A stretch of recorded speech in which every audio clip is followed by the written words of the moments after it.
He kaupapa hauara kua ara ke ki tāmaki makaurau hei āwhina i nā tāngata mōmona ki te whakapakari i tōna tingana. E rima rau nā tāngata e hiahia tiana mō tētahi whakataetae. Rua te kau mātahi manotāra te pūtea. He mate e kai nei i te iwi Māori. Tau mahana ngā māwiwitanga i wānge nui te iwi Māori.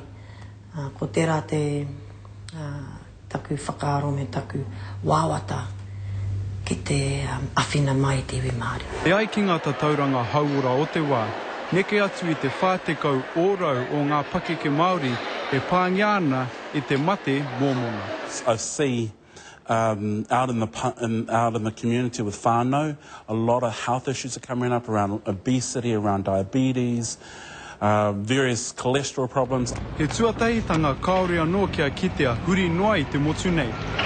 Ko te whānau katoa, e tautoko ana i a rātou anō, e uru tahi ana ki tēnei whakataetai. Most of the people within our groups are Māori, or Pacific, and it sort of takes us back to our roots of the whānau concept.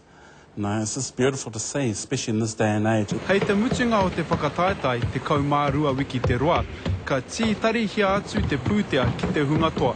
Engari, e hara tērā i te tino pūtake o te mahi nei.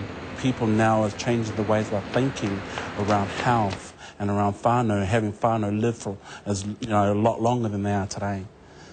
So that was a cool thing too. So it's not about the money, even though that helps. Tama tū, tama ora, tama noho, tama mate.